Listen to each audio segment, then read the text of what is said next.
Canadian प्रधानमंत्री Justin Trudeau के लिए मुश्किलें थमती नजर नहीं आ रही है। नए साल के पहले हफ्ते में ही ट्रूडो के रेजिग्नेशन की खबर हेडलाइंस बना रही है। ऐसे में ये जानना बहुत दिलचस्प होगा कि आखिर what went wrong for Justin Trudeau. Hello and welcome to Switch. मेरा नाम है सिमरन। कनाडा के प्रधानमंत्री जस्टिन ट्रूडो इस हफ्ते अपने पद से इस्तीफा दे सकते हैं। कैनेडियन न्यूज़पेपर्स ग्लोब और मेल ने 3 लोगों के हवाले से ये रिपोर्ट दी है। ट्रूडो पर उनकी पार्टी यानी लिबरल पार्टी के सांसदों की तरफ से कई महीनों से पद छोड़ने का दबाव बनाया जा रहा था। आपको बता दें, कनाडा में इस साल पार्लियामेंट्री इलेक्शंस होने हैं, लेकिन अगर ट्रूडो इस्तीफा देते हैं तो तय समय से पहले ही चुनाव की मांग हो सकती है। द ग्लोब एंड मेल की रिपोर्ट के मुताबिक 8 जनवरी 2025 को लिबरल पार्टी की नेशनल कॉकस की मीटिंग होने जा रही है और ट्रूडो इस मीटिंग से पहले ही अपना इस्तीफा दे देंगे। माना जा रहा है कि नेशनल कॉकस की मीटिंग में ट्रूडो को विरोध का सामना करना पड़ सकता है। जस्टिन ट्रूडो की पार्टी के 20 से ज्यादा सांसद उनसे पब्लिकली इस्तीफा मांग चुके हैं। इसके अलावा पर्सनल मीटिंग में भी कई लोग उनसे कह चुके हैं कि ट्रूडो के पास इस्तीफा देने के अलावा कोई और विकल्प नहीं है। पिछले महीने कनाडा की डिप्टी प्राइम मिनिस्टर और वित्त मंत्री क्रिस्टिया फ्रीलैंड ने अपने पद से इस्तीफा दे दिया था। इसके बाद जस्टिन ट्रूडो पर इस्तीफा देने का दबाव और भी ज्यादा बढ़ गया। क्रिस्टिया का कहना था कि ट्रूडो ने उनसे वित्त मंत्री का पद छोड़ने को कहा था और किसी दूसरे मंत्रालय की जिम्मेदारी संभालने को कहा था।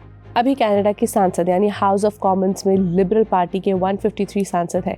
कनाडा के हाउस ऑफ कॉमन्स में 338 सीट्स हैं। इनमें बहुमत का आंकड़ा 170 है। पिछले साल ट्रूडो सरकार की सहयोगी पार्टी रही न्यू डेमोक्रेटिक पार्टी ने अपने 25 सांसदों का समर्थन वापस ले लिया था। NDP pro Khalistani Canadian Sikh MP Jagmeet Singh की पार्टी है।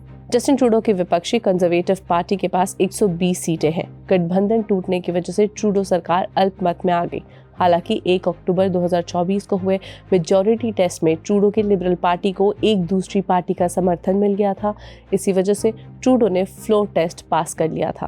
कनाडा के लोगों में लगातार बढ़ती महंगाई की वजह से ट्रूडो के खिलाफ नाराजगी है। Apart from this, Trudeau has been facing political challenges for some time due to the rise of radical forces in Canada, immigrants की बढ़ती संख्या और कोविड-19 के बाद हालातों में कोई सुधार नहीं आई है, जिस वजह से ट्रूडो को राजनीतिक चुनौतियों का सामना करना पड़ रहा है।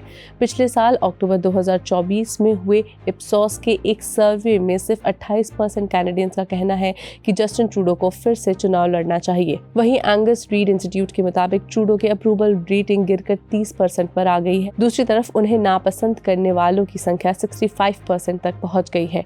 देश में हुए कई सर्वेस के मुताबिक अगर कनाडा में चुनाव होते हैं तो कंजर्वेटिव पार्टी को बहुमत मिल सकती है, क्योंकि जनता बढ़ती महंगाई से परेशान है।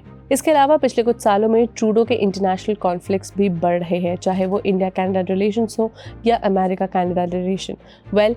अमेरिका के इलेक्शन जीतने के बाद डोनाल्ड ट्रंप ने कनाडा पर दबाव बना दिया है।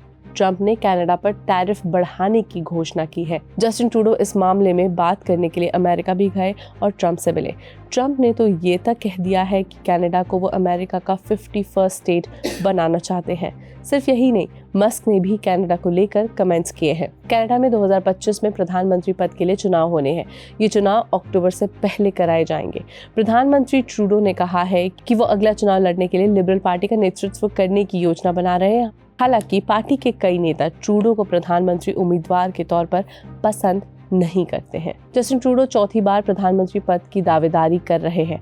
कनाडा में पिछले 100 सालों में कोई भी प्रधानमंत्री लगातार 4 बार चुनाव जीतकर नहीं आया है। ट्रूडो की लिबरल पार्टी के पास सांसद में अकेले के दम पर बहुमत नहीं है। पूर्व प्रधानमंत्री पियर ट्रूडो के बड़े बेटे जस्टिन ट्रूडो 2013 में लिबरल पार्टी के मुखिया बने थे। इसके बाद उन्होंने 2015 में पहली बार प्रधानमंत्री पद की शपथ ली थी। He had succeeded in establishing his identity as a liberal leader. अब तो ये आने वाले दिनों में साफ ही हो जाएगा कि जस्टिन ट्रूडो रिजाइन करते हैं या नहीं। अब तक सारे न्यूज़ उनके रेजिग्नेशन की तरफ ही इशारा कर रहे हैं। कनाडा में पॉलिटिकल क्राइसिस इज डीपनिंग। ऐसे में वहाँ की सारी अपडेट्स के लिए आप स्विच पर नज़र बनाए रखें।